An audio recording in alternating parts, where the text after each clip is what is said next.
voilà, beaucoup de bonheur de retrouver voilà, ce stade et cette ambiance. Vous avez le sentiment que vous êtes très attendu après les résultats de ce premier tiers de saison? Non, mais on ne va pas tout révolutionner avec l'arrivée des internationaux. On va juste essayer d'apporter notre pierre à l'édifice et faire avancer l'équipe. Donc, voilà, essayer de réguler, changer ce qui n'a peut-être pas été propre en ce début de saison, mais on ne va pas tout révolutionner à 3-4 jours. Hein. Alors, le fait d'avoir un report du match Lyon-Montpellier, c'est un bien et un mal à la fois. Ça va permettre de ressouder le collectif? Oui, on va pouvoir bien travailler pendant 2 semaines pour préparer Leinster, mais c'est vrai que ça aurait été une bonne occasion de faire un match pour se ressouder, retrouver des liens et des réflexes. Plongée de la Coupe du Monde dans la H-Cup et le top 14, quel est votre sentiment? Non, voilà, la Coupe du Monde est terminée, ça reste une très bonne expérience personnellement et voilà, il faut tourner la page et se pencher maintenant sur la saison qui arrive avec Montpellier pour moi. Et voilà, il y a un beau challenge avec la Heineken Cup qui est un grand événement pour nous, pour le club. Donc voilà, c'est aussi un challenge excitant. Quand on arrive quand même et qu'on voit où on en est, on a des objectifs et lesquels maintenant?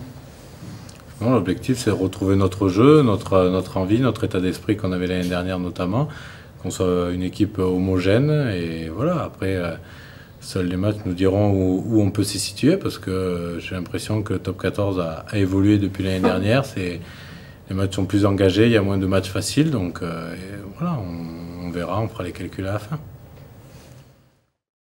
Ce match reporté, qu'est-ce que tu en penses?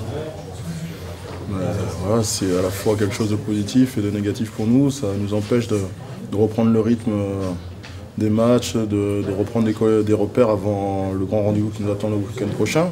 Mais aussi une bonne chose de pouvoir travailler avec enfin tous nos groupes au complet. Donc voilà, ça nous mettra 15 jours pour bien se préparer à ce match. Et le discours du capitaine auprès de ses joueurs au niveau des retrouvailles? Pour l'instant, c'est voilà, moi qui dois m'adapter, c'est moi qui arrive dans un groupe qui vit ensemble depuis 4 mois, donc il n'y a pas de grands discours, il n'y a pas de phrases, au contraire, j'essaie de m'intégrer au mieux dans ce groupe. Justement, quelle est un petit peu ta façon de faire, parce que c'est vrai qu'on a l'impression que vous êtes attendu comme le Messie, alors que c'est pas vrai parce que vous le dites tous.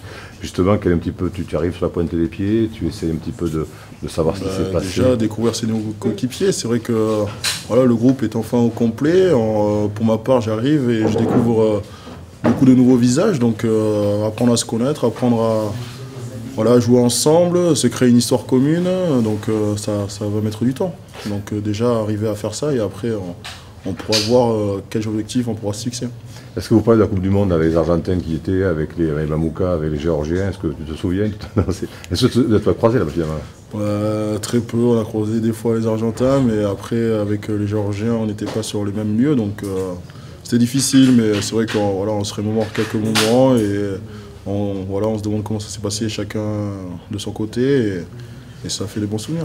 Et dans notre sens, est-ce qu'il y a beaucoup de questions de ceux qui sont restés ici pour savoir ce qui s'est passé là-bas? Est-ce qu'il est vraiment, il est comment? Bien sûr, quand on arrive, tout le monde pose des questions, et on nous pose des questions comment on a vécu l'expérience, et nous on pose des questions comment ça s'est passé en club. Donc voilà, il y a des échanges entre nous tous. Ils sont curieux, ils sont aussi curieux que les journalistes? Moins curieux quand même.